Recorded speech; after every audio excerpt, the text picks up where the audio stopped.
Queridos irmãos, muito boa noite. Vamos hoje iniciar mais uma reunião doutrinária.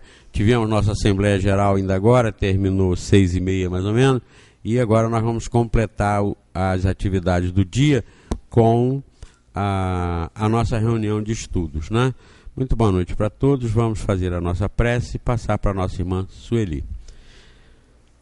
Queridos amigos espirituais que nos ajudam, que nos protegem, que nos estimulam, que nos inspiram, nós agradecemos por esse momento e por estarmos sabendo aproveitá-lo, vindo ao Centro Espírita para ouvirmos, analisarmos e pesquisarmos os assuntos que hão de nos esclarecer cada vez mais para entendermos a vida e os seus aparentes problemas, pois estamos aqui numa sequência de provas, de expiações, para vencermos as nossas dificuldades e rompermos para dias melhores e, quem sabe, para mundos melhores, de acordo com os nossos esforços. Estamos, portanto, agradecidos por mais esta oportunidade e que, em nome de Deus, nós possamos iniciar os estudos da noite. Que assim seja, graças a Deus.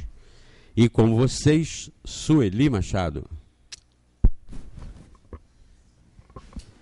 Uma boa noite a todos. Vamos aproveitar, né? Mais um janeiro, né? Mais um ano, a gente está aí aprendendo com a doutrina espírita muitas coisas que realmente podem nos ajudar aqui a viver nessa terra, né? Janeiro é sempre um mês de muitas expectativas para o ano, de muitos planos. A gente começa em dezembro, mas em dezembro ainda está meio envolvido aí com Natal, né? Aí entra janeiro, na nossa cabeça parece que tudo vai ser novo, né? Mas nem sempre. Mas o próprio mês tem esse nome em homenagem ao deus Jano. A gente já comentou isso aqui outras vezes. E ele, na figura, quando ele aparece, ele é uma figura que tem duas faces. Uma é um deus romano. Uma ele olha para trás e outra ele olha para frente. Na metade dele que ele olha para trás, ele tem uma chave na mão.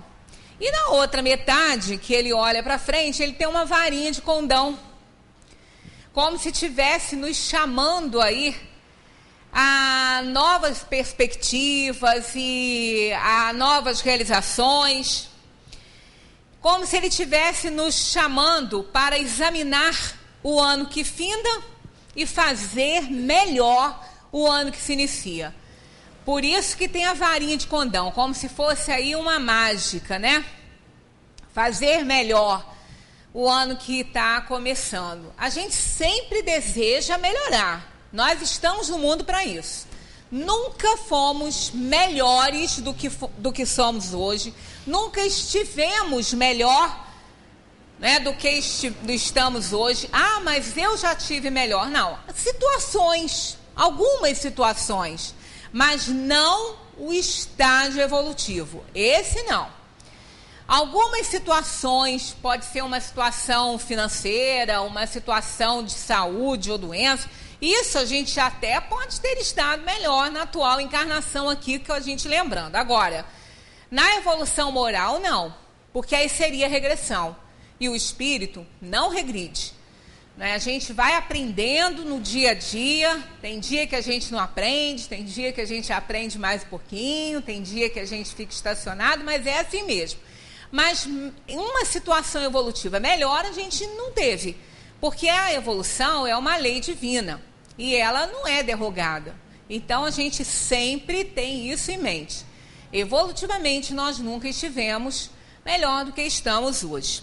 Para fazer melhor, é necessário combater as nossas imperfeições. Isso é o básico que a gente ouve todo dia, sempre, em qualquer lugar, em qualquer filosofia. Isso aí é normal, né? A gente precisa melhorar e a gente precisa combater as nossas imperfeições, porque é o único inimigo que a gente tem.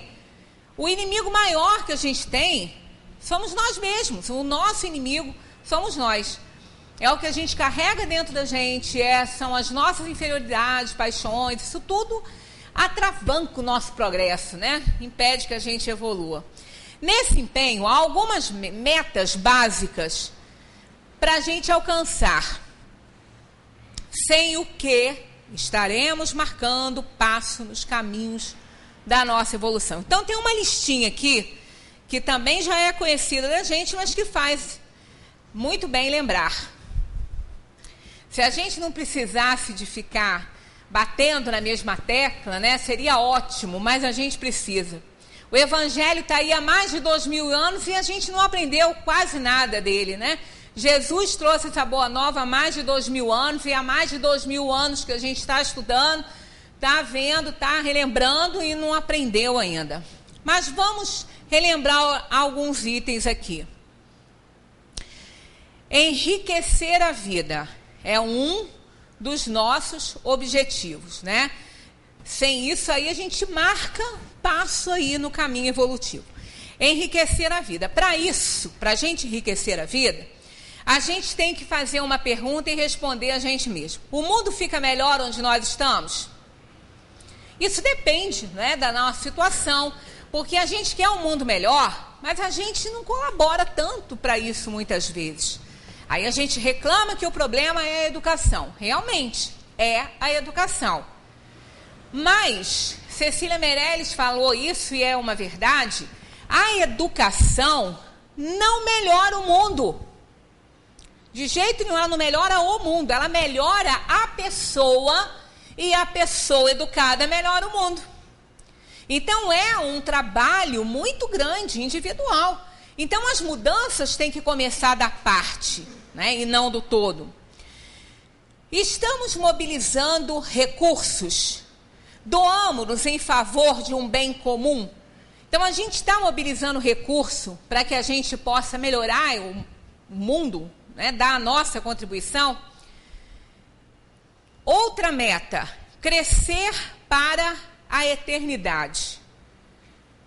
Como? Aplicando nossos patrimônios culturais e morais. Estamos fazendo isso? Olha, a gente tem que lembrar que nós tivemos o ano todinho aí de 2011 estudando, reuniões aos domingos, reuniões às terças, reuniões às sextas, fora o que a gente lê em casa, fora o que a gente observa no mundo, fora o que a gente aprende com aqueles que nos cercam, incluindo os nossos desafetos, que esses às vezes nos ensinam até mais. Amigo gosta de passar um pouquinho de a mão por cima assim. Mas o inimigo não tem muito disso não. Fala logo e fala até mais, né, do que devia. Outra meta, valorizar o nosso tempo. Se o mês de janeiro é um tempo de expectativas, de planos, deve ser de reflexão também. O Deus de ano olha para trás e olha para frente, né? Então, é como se ele estivesse nos fazendo um convite para melhorar. Então, a gente tem que ver o que errou. Estamos, portanto, determinados a valorizar o nosso tempo. E como isso acontece? Eliminamos as horas vazias da nossa vida? Hora vazia, gente, é um prejuízo horroroso.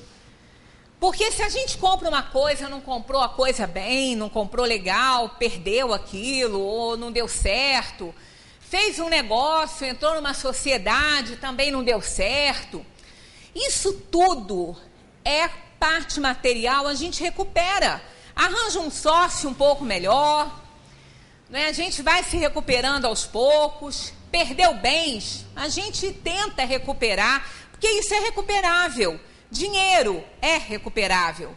Agora, hora vazia, tempo nosso jogado fora, isso é triste. Benjamin Franklin falava que tempo é dinheiro, mas é dinheiro não no dinheiro propriamente, ele vale muito, o tempo vale muito. Foi uma alegoria, ele foi até assim um pouco combatido com isso, colocando o dinheiro aí, né, que tempo era dinheiro, mas ele colocava, não colocou no sentido de valorizar as coisas materiais, tanto assim, tanto que ele era espiritualista, o epitáfio dele é lindo, ele fala que vai ressurgir numa edição renovada e revista pelo autor, é muito bonito, eu agora não estou me lembrando, mas é muito interessante o que ele escreveu para colocar no túmulo dele. Então, quando ele dizia isso, é que o tempo é muito valioso, né? Como as pessoas têm o dinheiro como algo muito valioso, então ele falou, time is money, é muito importante, né? O tempo é o que nós temos maior, né? O que a gente tem de maior valor. Então, hora vazia é muito prejuízo no nosso caminho evolutivo, né? Exercitar a caridade é outra meta para a gente evoluir. Então, a gente está socorrendo o carente de alguma forma, né? A gente está fazendo alguma coisa por alguém dentro das nossas possibilidades, dentro dos nossos conhecimentos, dos nossos talentos, porque não é só coisa material, não. É dando uma assistência de alguma forma a alguém que esteja precisando.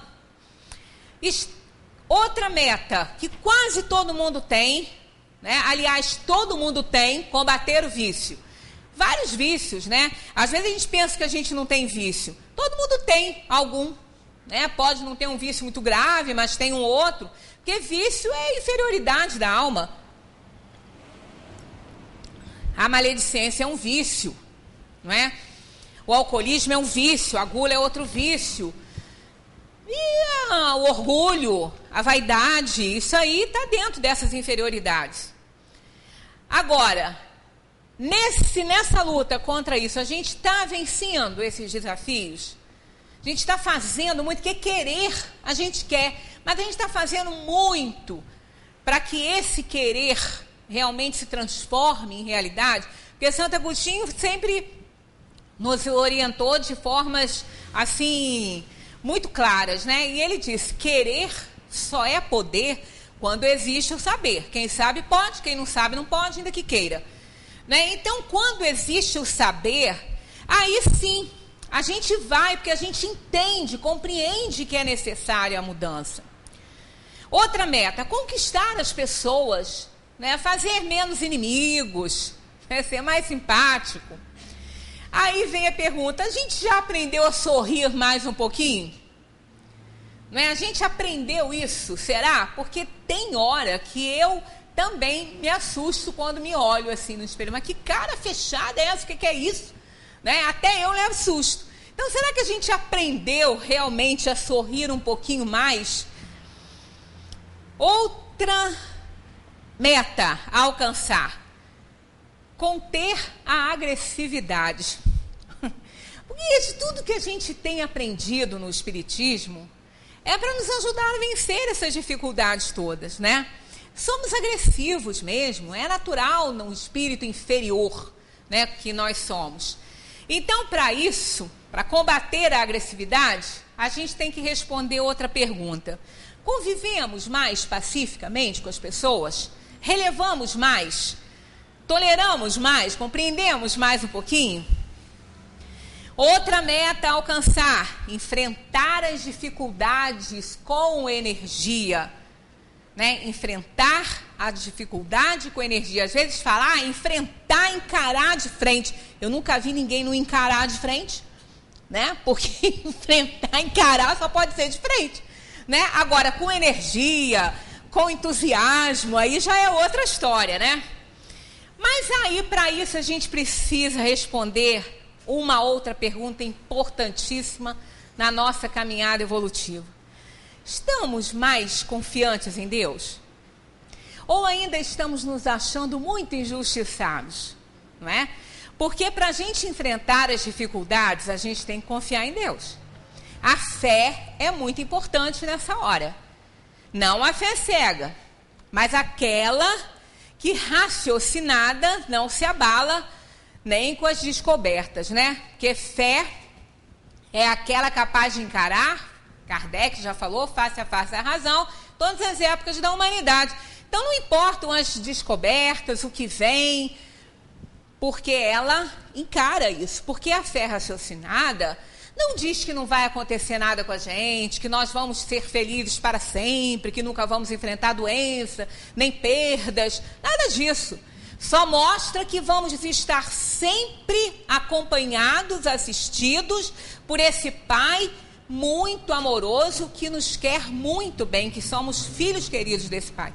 Então, a fé que transporta montanhas, aquela capaz de remover as montanhas de iniquidade que nós temos em nós, essa a gente precisa ter para poder confiar em Deus. Então, no propósito de superar as limitações e ordenar a existência, buscando o melhor sempre, há uma inspiradora particularidade nas representações dessa figura de Jano, quando ele aparece, né, nas estampas e nas estatuetas.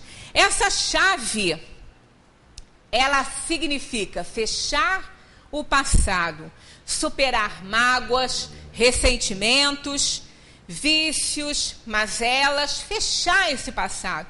Entrar um ano com o coração mais aberto, mais tolerante, com mais vontade de acertar. E buscar o futuro, que é a outra, né? Cultivar o bem, a verdade no empenho de renovação. Para tanto, é preciso compreender e valorizar a nossa vida, para que ela nos sirva de fato, isso não adianta, a fim de que não seja um patrimônio inútil na nossa existência, não é? Quando um sábio um jovem procurou um sábio para ele resumir a Bíblia para ele, para ver se interessava, porque ele falou que se não interessasse, ele não ia ler, não ia estudar.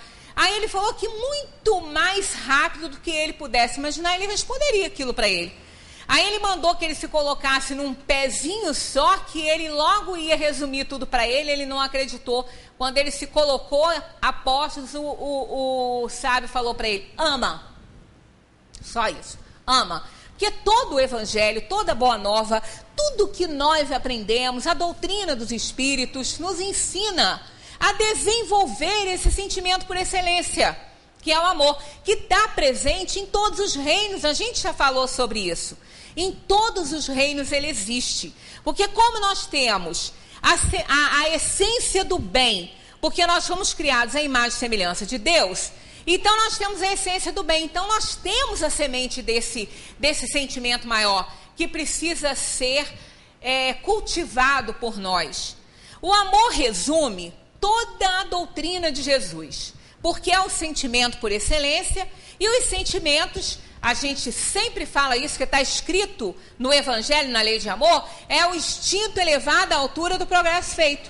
Então, quanto mais a gente progride, mais a gente amplia a nossa capacidade de amar, porque o amor, ele existe em vários estágios. O amor está presente em todos os reinos. Entre os astros, no amor equilíbrio, faz com que os astros se mantenham, né, na mesma situação por conta da lei de atração. No vegetal, que é o amor cooperação, um vegetal coopera com o outro, né, uma planta da mesma espécie, plantada pertinho uma da outra, ela desenvolve com mais beleza, com mais sabor, né, ela fica muito mais bonita. No animal, o amor, solidariedade, como eles são solidários, como eles se ajudam, tudo isso é instintivo, mas existe. Né? Ele está presente em todos os reinos. Só que no reino nominal é o amor perfeito. Esse amor que a gente tem que desenvolver para torná-lo incondicional. É o amor que o mestre veio mostrar para cada um de nós quando por aqui passou, né? Foi o verbo que se fez carne, porque antes até então eram apenas palavras e linhas escritas e outras coisas, ensinamentos. Mas ele trouxe a mensagem por ele mesmo, trazendo o segundo, né, a segunda revelação, que era o que era para ser feito aqui nesse mundo. É o amor incondicional, esse que nós temos que desenvolver, porque no reino nominal, onde nós estamos, ele existe também em todos os seres, naquele mais vil, ele existe. De alguma forma ele ama muito alguém ou alguma coisa, nem que seja as maldades que faz, mas é um sentimento que ele tem. Então é importante que ele desenvolva isso aí, que nós desenvolvamos esse amor maior, esse sentimento aí. O mais perfeito construtor da felicidade interior é o amor incondicional. Mas enquanto a gente tiver essa inferioridade toda, a gente não consegue essa qualidade de amor por causa do interesse pessoal. Ele que é o grande obstáculo para que isso aconteça. É o grande obstáculo das virtudes. A gente falou aqui na terça-feira retrasada as virtudes e os vícios, porque estava dando sequência no nosso estudo da tarde. E a gente viu que o grande antagonista, né, da virtude é realmente o ódio, são os sentimentos inferiores. Então é importante que a gente desenvolva muito bem esse sentimento maior. Nas relações humanas, é o amor o mais eficaz dissolvente da incompreensão e do ódio. No seu ponto de partida, o homem só tem instintos, então ele tem sentimentos, claro, porque ele já está no reino nominal, mas ele ainda é muito guiado pelos instintos. À medida que ele vai se desenvolvendo, ele vai desenvolvendo essa capacidade de sentir, para que ele possa, então, elevar, né, esses sentimentos todos até o ponto da sublimação. A lei do amor substitui a personalidade que nós temos e damos tanta importância pela fusão dos seres e extingue as misérias sociais, porque aí a gente alcança o nível de sermos todos iguais. Estaremos nessa condição quando nos tornarmos bons espíritos. A vida em comum, respeitosa e digna, possibilita a aquisição de valores mais substanciosos no rumo do amor universal. Então, de repente, talvez para a gente começar aqui o nosso ano falando, né, nessa linguagem desse sentimento maior, uma prece, uma rogativa, que talvez demonstre, seja uma das maiores demonstrações de amor de alguém por nós, né, de um irmão por nós, que no caso é a rogativa de Francisco de Assis. Então, se a gente analisar bem essa prece de Francisco de Assis, nós vamos ver uma demonstração de amor muito grande que ele tinha pelo próximo. E talvez isso aí seja, assim, um alento, né, um caminho, um estímulo para que a gente possa desenvolver também esse sentimento por excelência, porque esse é o grande objetivo da vida. O único objetivo da vida é fazer o bem, é ajudar. Está em O Livro dos Espíritos que, quando Kardec perguntou, né, fez essa pergunta, eles responderam: o único objetivo da vida é fazer o bem.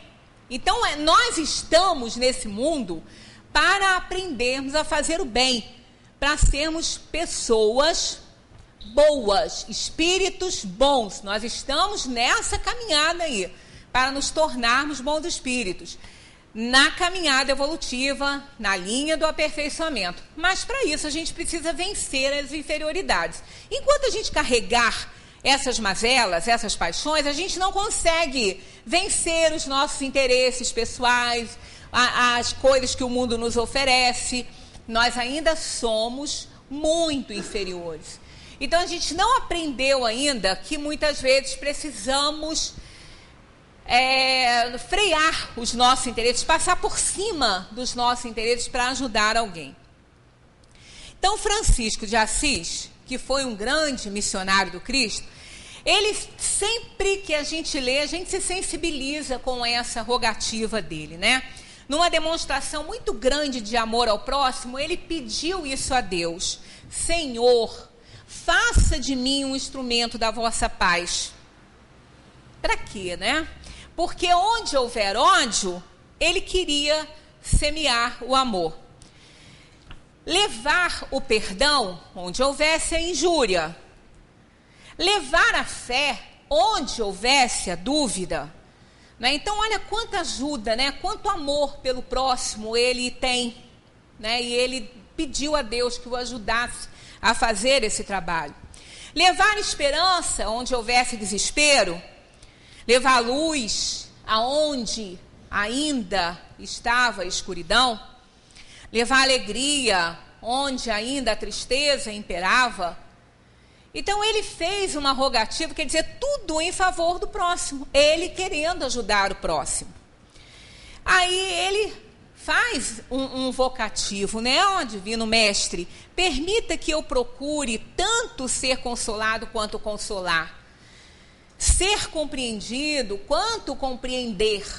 Né? Nós tanto reclamamos que não somos compreendidos, mas não nos perguntamos se estamos compreendendo. e ele pediu isso a Jesus, né? A Deus. Ser compreendido quanto compreender, ser amado quanto amar. Né? Então, olha só, ele está pedindo para ser amado na medida que ele amasse também. E deixou bem claro que é dando que nós vamos receber, que é perdoando que nós seremos perdoados e que é morrendo que nascemos para a vida eterna. Então é uma prece muito linda, mas muito pouco compreendida, como o Pai Nosso, que nós já estudamos aqui. A gente lê o Pai Nosso, fala, né, dita o Pai Nosso, mas não sabe nem o que está pedindo ali. Nós já fizemos aí, não tem muito tempo, por isso que eu nem trouxe hoje o Pai Nosso, porque também seria uma prece para a gente começar o nosso ano, mas há pouco tempo eu fiz uma abordagem sobre o Pai Nosso. Como a gente pede as coisas ali e nem sabe o que está pedindo, né? É como aquela criatura que está lá no leito, ao lado do leito de morte, alguém muito querido, que pede no Pai Nosso que seja feita a vossa vontade, assim na terra como no céu. O sujeito morre, ele se desespera, né? E acha que Deus foi injusto, mas ele pediu isso, que fosse feita a vontade de Deus e não a nossa, né? Então a gente fala, dita, mas a gente não consegue organizar o nosso raciocínio com o nosso coração. A gente não consegue associar muito bem essas coisas. Então fala, mas não sabe, né? Não avalia muito o que aquilo tudo ali está significando. Como as últimas frases do Pai Nosso: não nos deixeis cair em tentação. Nós não estamos pedindo para Deus evitar que sejamos tentados. É isso que pode parecer de início, mas não foi isso. Jesus não pediria isso a Deus. Jesus veio ensinar as verdades para nós, ele não pediria isso. Ele sabia perfeitamente, porque ele também foi tocado com essa tentação, que nós vamos sempre encontrar dificuldades no mundo, passar por tentações, receber problemas. A gente sempre vai ter isso em mundos de provação e expiação. Mas é importante que a gente peça forças para vencer essas tentações, e foi isso que está lá. Não nos deixeis cair em tentação, livra-nos do mal. Esse a gente já falou várias vezes aqui, ele tem valor temporal. É uma preposição com valor de tempo. Não nos deixeis cair quando estivermos em tentação.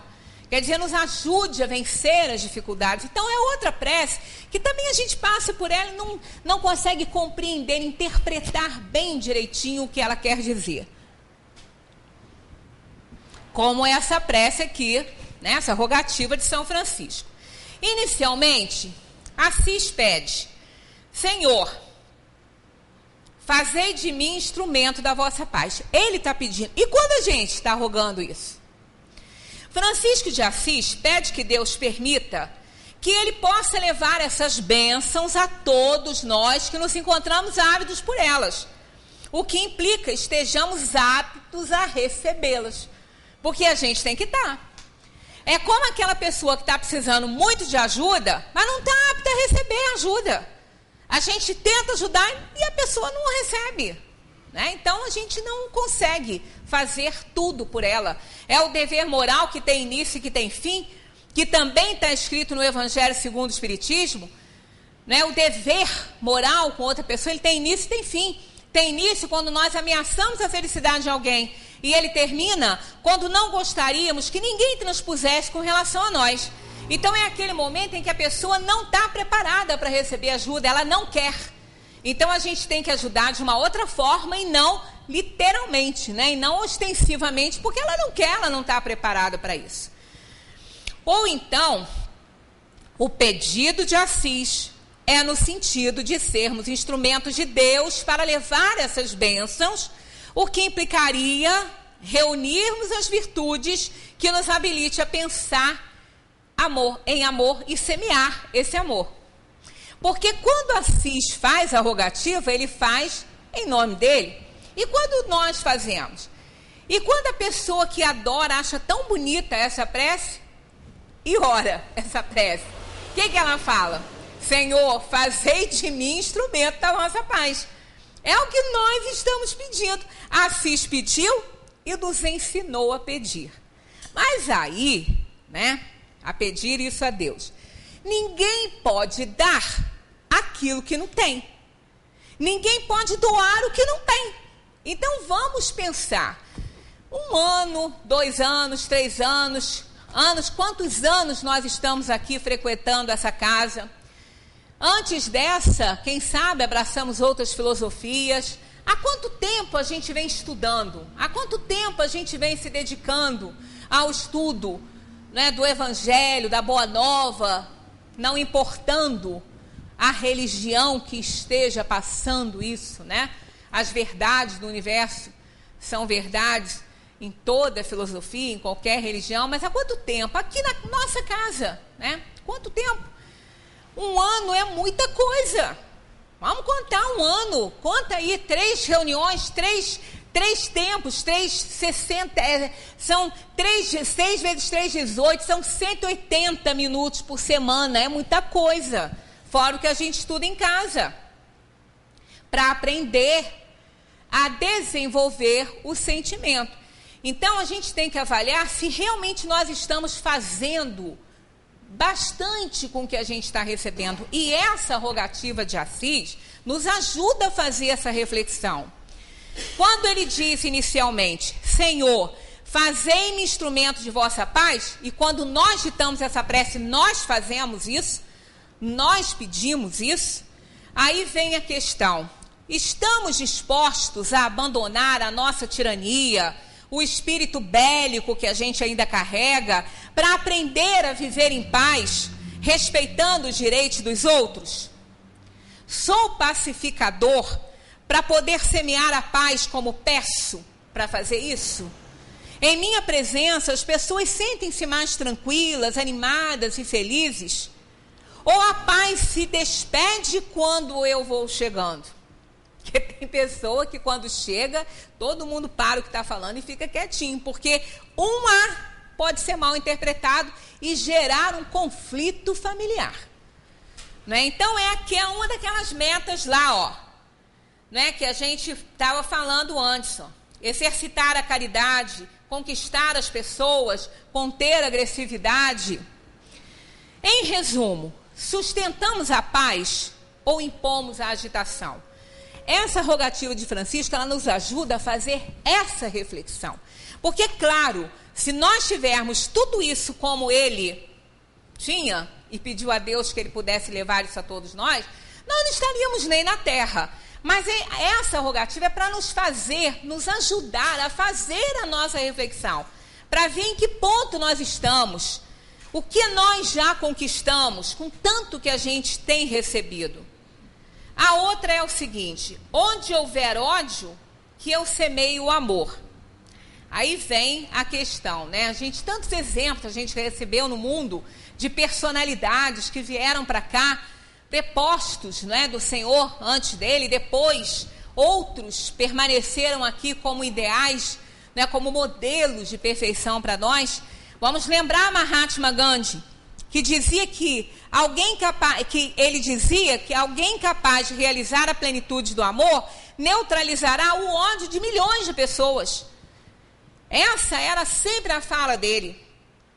Quando alguém o procurava para isso, né, para obter alguma orientação. Ele mesmo fez isso, conseguindo que a Índia se libertasse do jugo inglês.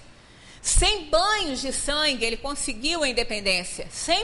Com sua filosofia de resistência pacífica e da não violência, superando seculares ressentimentos dos indianos contra seus dominadores. Então, ele deu esse grande exemplo, né? Gandhi era muito pacificador, né? Perdeu seu filho assassinado, era um grande pacificador, e ele nunca, em momento nenhum, ele se revoltou, e perguntaram a ele se ele já havia perdoado alguém, principalmente aqueles, né, que tanto o alcançavam com injúrias e tudo. Ele disse que não. Aí ele falou, mas como nunca perdoou? Você não ensina o perdão? Ele disse, eu nunca me ofendi. Eu não tenho que perdoar ninguém, eu nunca fui ofendido por ninguém. Então ele não segurava isso, né? Tamanho era a sua evolução espiritual. Aí vem a pergunta para nós. Estamos dispostos a abdicar das nossas mágoas, dos nossos ressentimentos, que fermentam em nosso coração e que também despertam essa fermentação no coração das pessoas, até que isso tudo se transforme em ódio, para então a gente receber amor? Estamos dispostos a abdicar disso? Né, daquela sensação que nós temos que estamos sendo injustiçados, ou ainda nos alimentamos com esses sentimentos inferiores, ainda nos alimentamos com ódio. Há uma fórmula muito boa para isso, né, que é a profilaxia dos contrários. Só uma ação contrária para uma outra. Isso é uma lei da física. Se eu jogar uma bolinha daqui e der um bom impulso, enquanto ela tiver a energia que eu coloquei nela, ela vai correr. Mas se alguém puser o pé ou segurar ou parar a bolinha, ela vai parar. Então é a ação contrária, né? Então é a profilaxia do contrário. O que significa isso, né? Digamos que um funcionário, muito bom funcionário de uma empresa, ele foi trocado de posto e de local de trabalho. E ficou muito aborrecido com isso, começou a se magoar, a atacar o chefe com os seus pensamentos, com as suas palavras. Porque, poxa, eu sou tão bom funcionário, como é que ele faz isso comigo? Eu dou tanto conta do meu trabalho, como é que ele me coloca num outro setor, e num setor cheio de problema, eu que já estou tão bem aqui, dou tanto conta do meu trabalho, faço tão legal. Aí ele começou a se envenenar e começou a perder a qualidade de trabalho.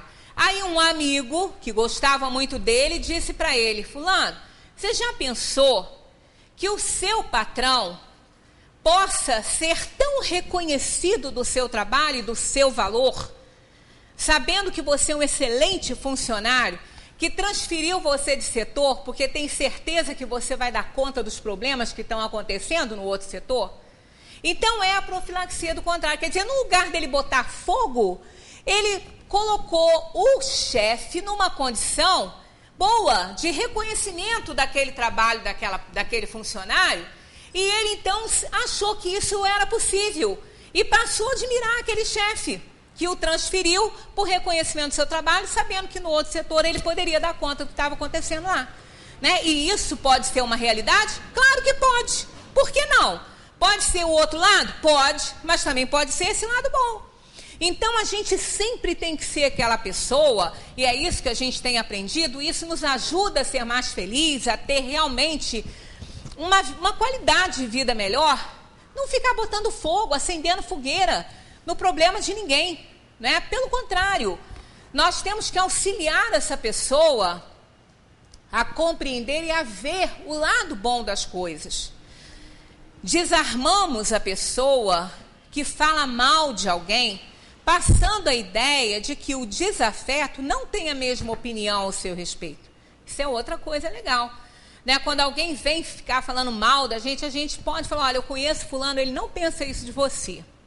Isso desarma a pessoa começa a pensar: será? Né? Então, aí é aquela história, somos instrumentos de paz nesse momento, se a gente realmente está fazendo isso. Aí a outra rogativa: perdão onde houver injúria. Vamos fazer uma reflexão para ver se tudo que a gente tem aprendido com a doutrina espírita está nos ajudando a perdoar, né? Segundo alguns entendidos dos textos evangélicos em grego, perdoar é sinônimo de desligar. Olha que importante. Perdoar, sinônimo de desligar. Desligou, acabou, né? Você tirou o fio da tomada, não tem mais ação, não tem mais energia ali. Então é importante que a gente compreenda que a injúria é um espinho cravado no peito. Machuca, dói, incomoda. Por isso que essa injúria, essa mágoa que a gente carrega, ela mantém viva a nossa raiva, porque está sempre nos machucando, está sempre nos espetando.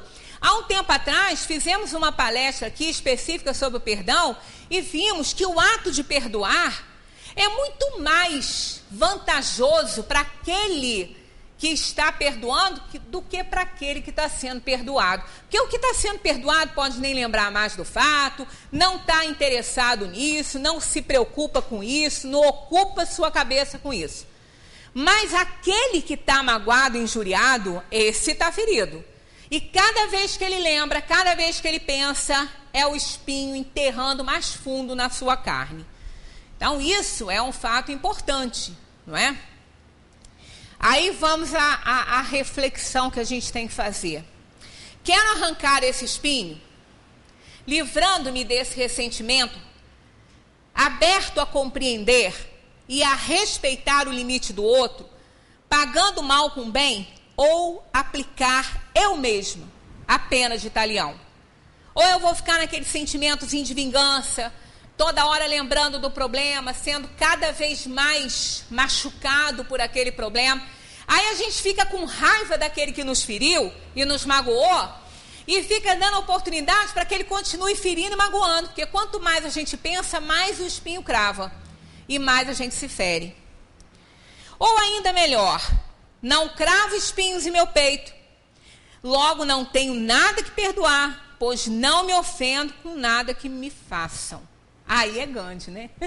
Como nós não estamos lá, está um pouquinho longe ainda, mas isso a gente já pode fazer. A gente já falou aqui que não precisa ir lá dar abracinho, não precisa apertar a mão do outro e falar, eu te perdoo, porque o outro vai virar e falar assim, mas quem te pediu perdão? Eu? Então, não vamos nos oferecer a um constrangimento desse. Basta perdoar por nós mesmos.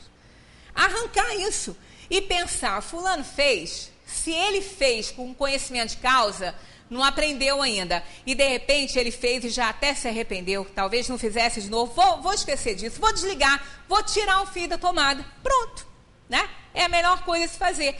Quando perdoamos, desligamos-nos da mágoa, tiramos o fio da tomada, do ressentimento, da raiva, do ódio, do sentimento de vingança, livramos-nos dessa intranquilidade e tiramos o espinho cravado no peito. Não é muito melhor? Não precisa nem falar com o sujeito. A gente tira esse espinho e joga fora. E pronto, a gente se livra de um problema, né? Aí nós estamos em janeiro, aí nós vamos ter mais 11 meses do ano sem espinho cravado no peito. Coisa boa, né? Tomara que a gente não crave outro, né? O negócio é não cravar outro. Aí vem a outra rogativa. Fé onde houver dúvida. Pois é, olha só. Se eu não tenho fé, como é que eu posso ensinar isso? Né? É muito fácil quando a dor está na casa do outro. Né? Quando bate na minha, quando é hora de eu dar meu testemunho, eu vou testar a minha fé. Mas vamos fazer reflexão para ver se a gente já aprendeu um pouquinho mais, né? Estou aberto a esclarecimentos que possam dissipar as minhas dúvidas, despertando a minha fé quando estiver sendo testado, ou ainda me encontro revoltado diante das minhas provas e expiações, achando-me injustiçado por Deus. Porque é isso, muita gente tem dúvida, mas ela não quer ser esclarecida, ela quer ficar na dúvida, porque a dúvida alimenta. Né? Até uma vez, eu conversando com uma pessoa que é católica, mas os católicos só não são reencarnacionistas porque não querem.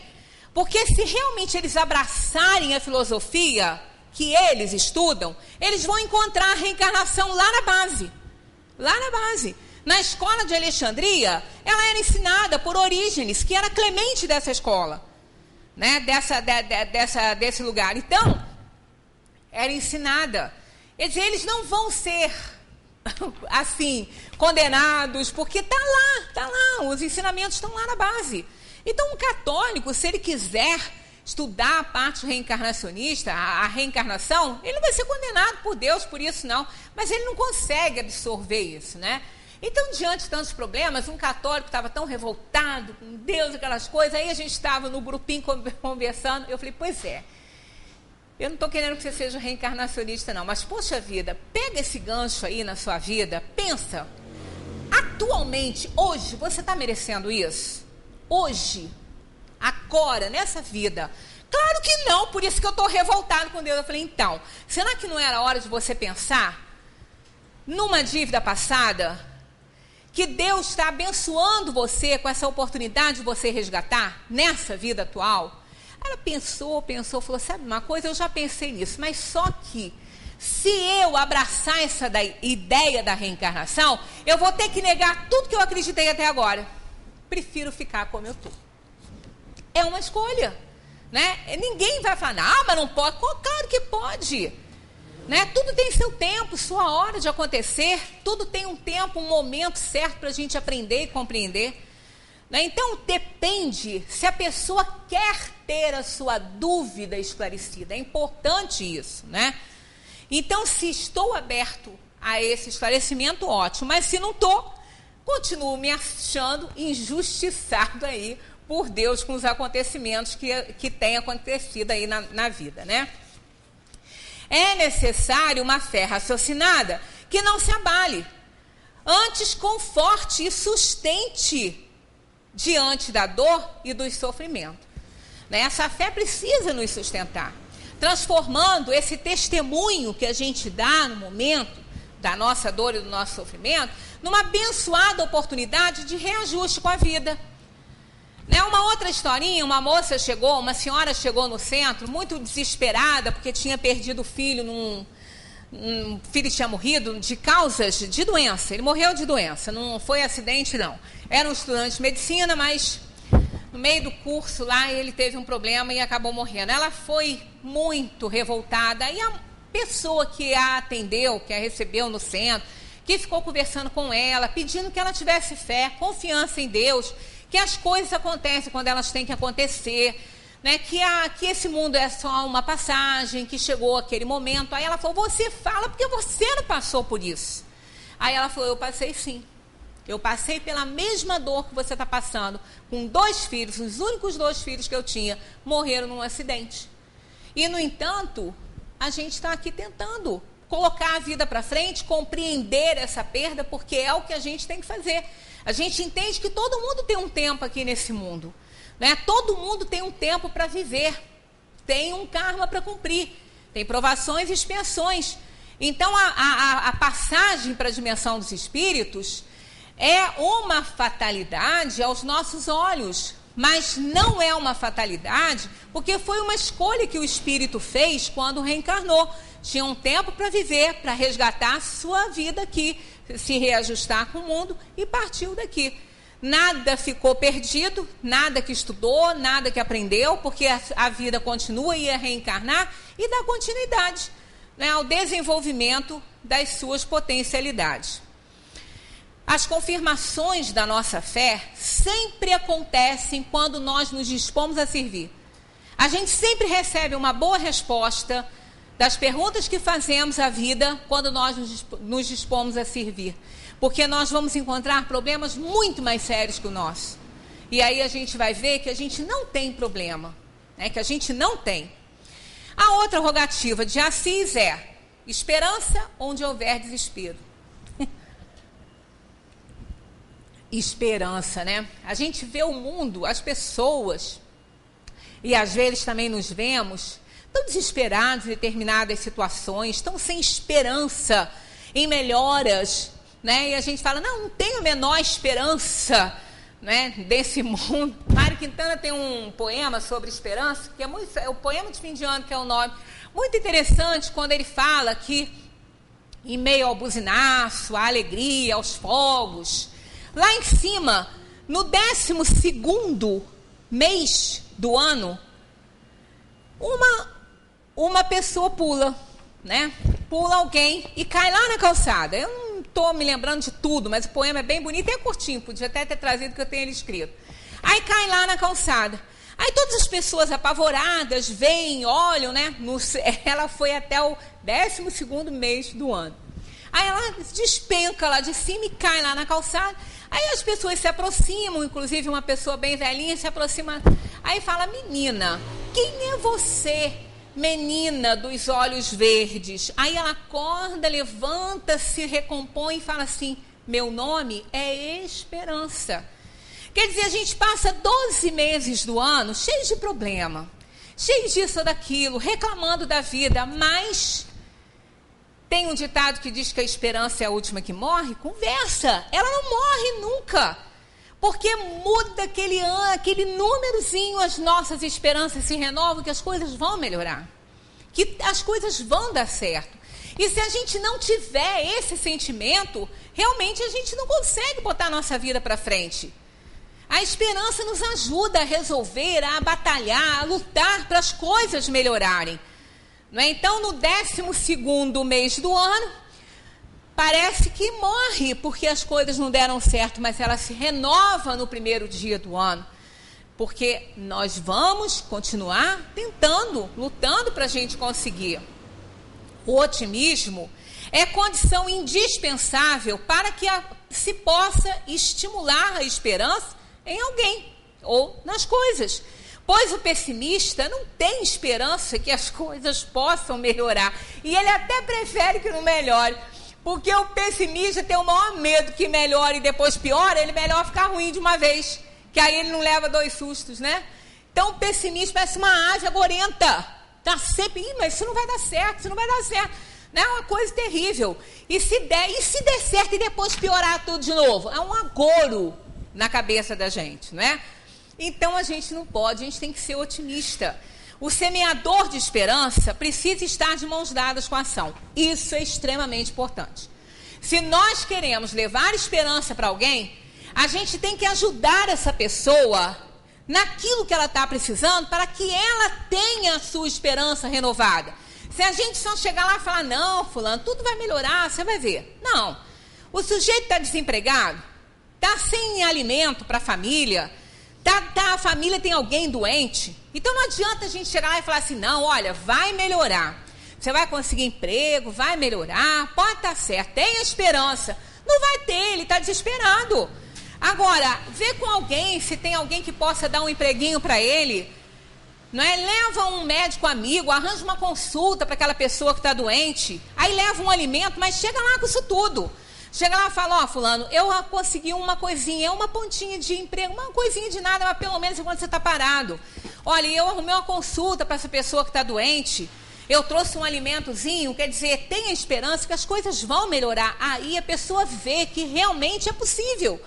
Né, que as coisas podem acontecer, que coisas boas podem acontecer na nossa vida, mas se a gente só falar, não vai resolver. Tem que tentar ajudar. A esperança que a gente leva a alguém tem que ir com uma ação, para que possa essa pessoa realmente acreditar naquilo que a gente está falando. Luz onde houver escuridão. Pois é, a luz aqui, não é essa aqui que está clareando o nosso salão. É a luz do evangelho, é a luz do conhecimento, é a luz do saber. Aí é importante. Agora, é importante que a gente também se instrua, né? Aí vamos à pergunta, para que a gente possa levar a luz onde houver escuridão. Já estou preparado para receber as verdades do evangelho? Ou ainda me encontro na escuridão da minha ignorância, preso às amarras das minhas verdades e gosto disso? Porque, às vezes, a pessoa quer ficar na ignorância, não quer se melhorar, não quer aprender, não quer assumir. Porque até foi uma pessoa que, quando falou para mim, falou assim, olha, eu morro de vontade de ler o livro dos Espíritos, você fala tanto, mas eu não quero assumir aquelas responsabilidades ali, não. Eu falei, então fica na escuridão, meu filho, fazer o quê? Né? Não quer assumir, porque toda pessoa sabe. É algo inato, né? O espiritismo tem um poder moral tão grande, a doutrina espírita tem um poder moral tão grande, tem uma força tão grande que as pessoas têm medo, às vezes, de tomar conhecimento, porque sabem que não vão poder continuar agindo da mesma maneira. Vão ter que renovar valores, vão ter que reavaliar a vida, porque vão receber verdades aí universais que estão no universo, qualquer religião pode ver, mas vão receber com uma clareza tão grande que não vai ter como negar. Mas será que eu já possuo a luz do evangelho para espargir à minha volta? Que bom! Se tem, faça isso, né? Porque a doutrina espírita tem 3 momentos importantíssimos. Um, quando a gente toma contato com ela.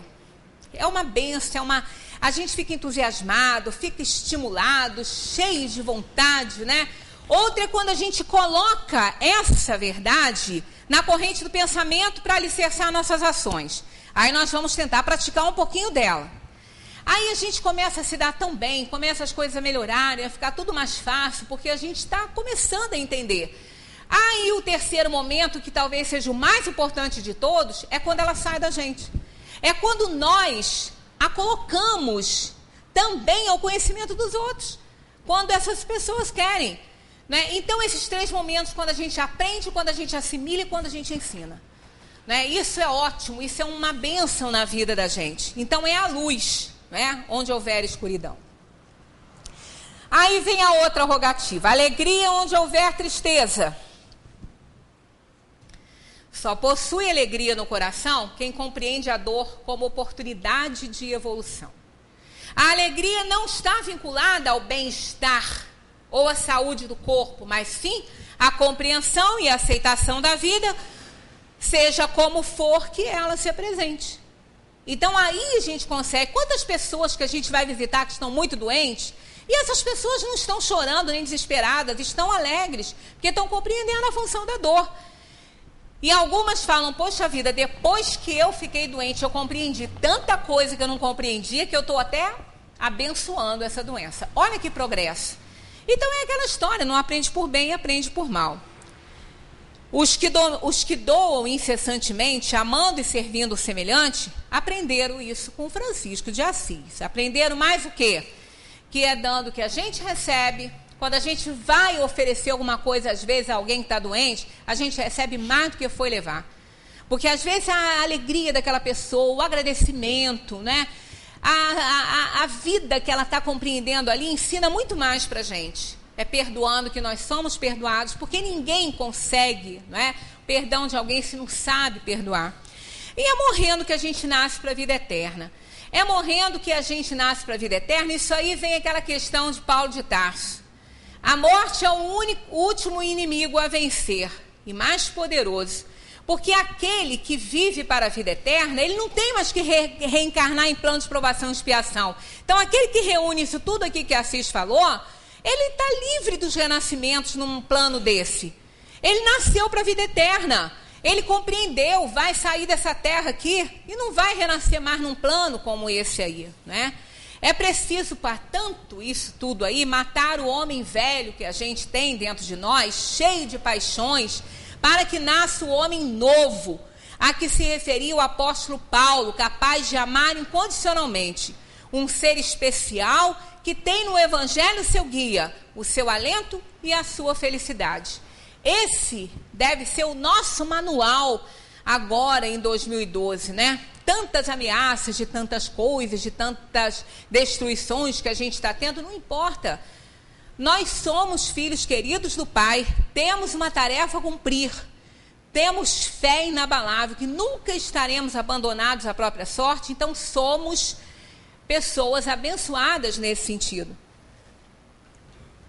É assim que nascemos para a vida eterna, isto é, nos livramos das reencarnações expiatórias, habilitando-nos aos planos mais altos do infinito, onde a vida em plenitude, sem acesso para a morte. Só a morte, da maneira como conhecemos, acontece em plano de prova e expiação apenas, né? Para tanto, é preciso definir o que nós estamos fazendo nesse mundo. Eu já trouxe isso aqui, vamos relembrar. Se fizermos uma pesquisa agora, o que você pediu para 2012? O que você pediu para o ano novo? Ah, eu quero bem curtir a vida, quero ser feliz, quero ter conforto e ter riqueza, conquistar prestígio e poder, né? Aí, enfim, é muito dinheiro no bolso, saúde para dar e vender. Ô tragédia, né? Mas tem gente que até pede. Mas as pessoas estão presas a esse imediatismo, né? Aí vamos relembrar uma pesquisa aqui, rapidinho aí, que vai dar tempo. Uma pesquisa da doutora Ellen Van Bach, psicóloga, que ela reuniu um grupo para estudo, e deve ter feito hipnose, alguma coisa, porque eles não estavam no nível de consciência. Ela perguntou assim a esse grupo: com que objetivo você reencarnou? 25% respondeu: reencarnamos para desenvolver experiências de aprendizado sobre si mesmo, sobre nós mesmos e sobre a vida. 25%. 18% daquele grupo disse que reencarnaram para se harmonizar com os familiares. 18% reencarnaram para cultivar os valores do amor, aprendendo a se doar em favor do semelhante. 27% reencarnaram para crescer espiritualmente, vinculando-se às orientações das pessoas. Os restantes 12% tinham vários objetivos. Reencarnei para vencer o medo, reencarnei para me livrar do materialismo. Isso foi pesquisa científica, não tinha nada a ver com o espiritismo, não. Reencarnei para cultivar a humildade, reencarnei para exercitar uma liderança construtiva, reencarnei para treinar o contato com os nossos irmãos do espaço, que é a mediunidade. Aí diz a psicóloga, em síntese, as razões para as pessoas escolherem essa vida na Terra não foram especificamente com vistas ao desenvolvimento dos seus próprios talentos. Então, nada de ficar curtindo a vida, conseguir riqueza, igual que a gente quer, né? Ao invés disso, os objetivos consistiam em aprender a se relacionarem com os outros e a amarem sem exigências ou possessividade.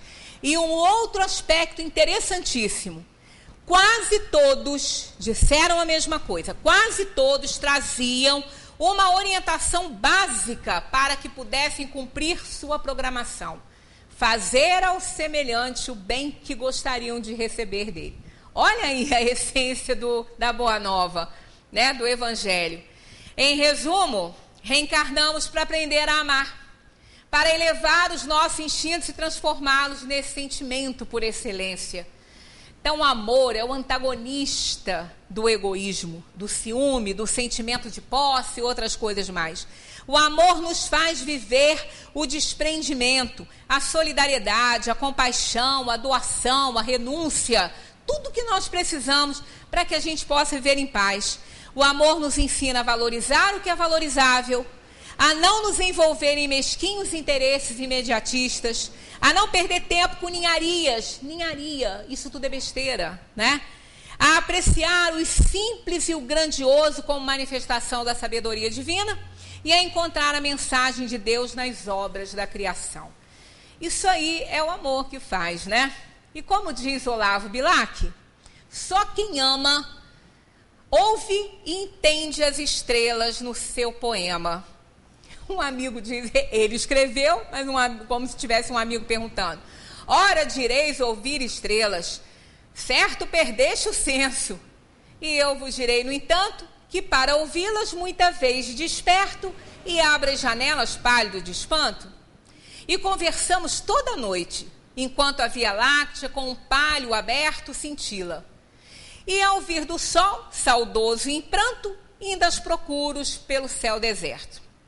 Direis agora, tresloucado amigo, que conversas com elas? Que sentido tem o que elas dizem quando estão contigo?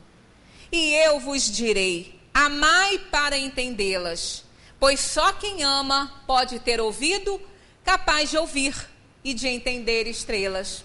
Muita paz para todas, amem, conversem com as estrelas, porque o Olavo Bilac sabia o que estava falando, né? Só quem tem esse sentimento elevado é que consegue perceber a beleza da natureza, Deus presente em tudo, né? E é isso que eu desejo para todos vocês nesse ano de 2012, que vocês cada vez mais estejam presentes aqui para a gente estudar o Evangelho, estudar o Livro dos Espíritos, essa doutrina que tanto nos ajuda a vencer as nossas dificuldades e até mesmo a conversar com as estrelas. Muita paz para todos.